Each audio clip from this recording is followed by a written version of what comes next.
So now that we have seen Patricia Heaton struggling to get an answer, she finally gets it right.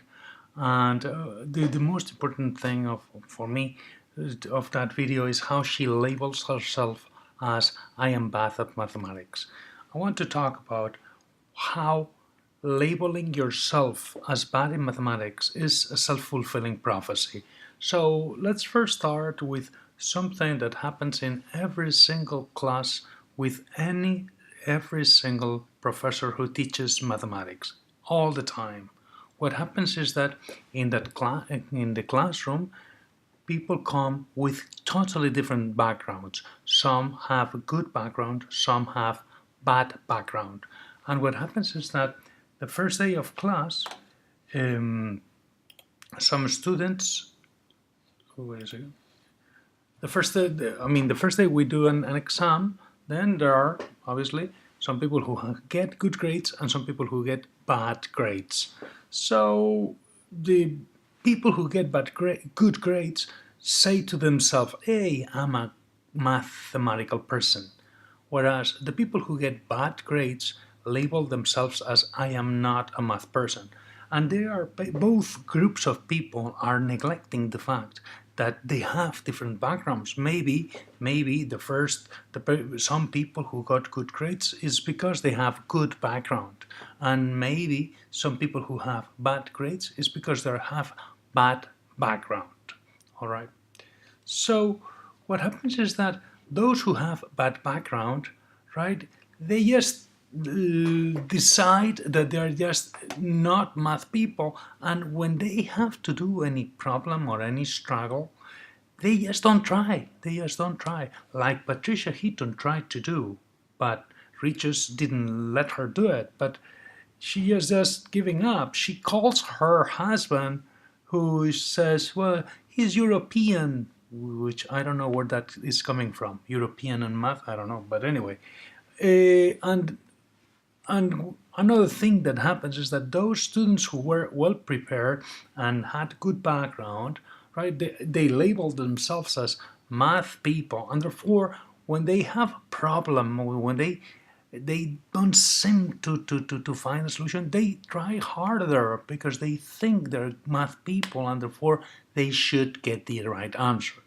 So all in all, we can say what Henry Ford said once, which I think is very interesting. It says, whether you think you can or whether you think you can't, you are always right.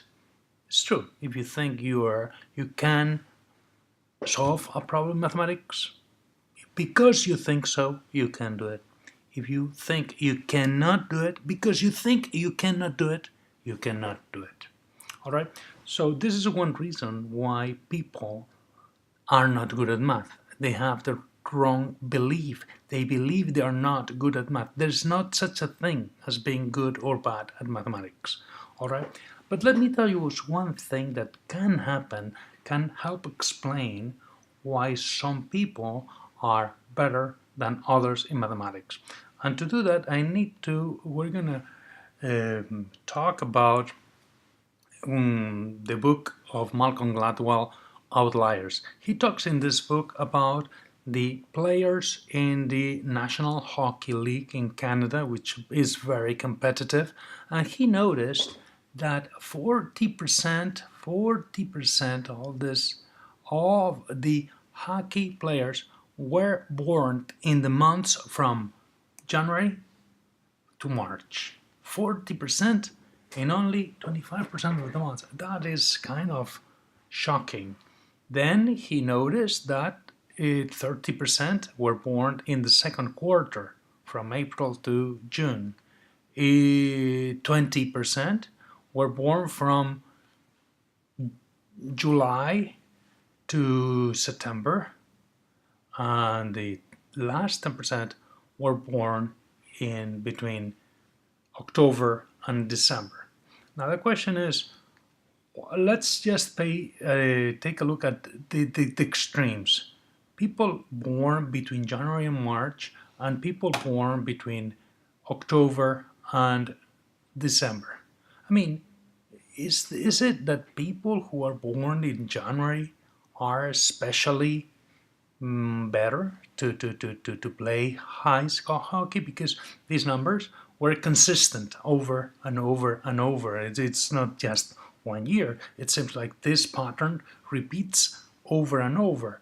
So the explanation that Malcolm Gladwell gives for this happening, and then I'm going to relate this to mathematics, is that when children are small and when they are 10-year-old, 12-year-old, the differences between being born in January or being born in December are huge. Those kids who are born in January are bigger, are more muscular, are more developed than those kids who are born in December. So when it comes to make the team at those ages, these kids label themselves as good, and the coaches notice that they are good, so they start choosing them and training them better than those who are born in December. They're not trained as good because they seem so small, so delicate. So yes, because of these differences, being born in 1 month or the other makes a huge difference overall. So in mathematics, it could be the same. Probably something similar is happening, or is probably those who are born in January, and I don't have information about it, but I can guess. Probably they end up being better at mathematics than those who are born in December. Also, this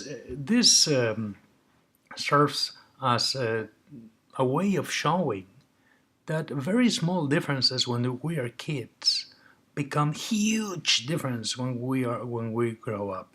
So maybe we are not as good as mathematics, maybe because we had some of this kind of difference when we were kids, which doesn't mean that we cannot overcome this difference.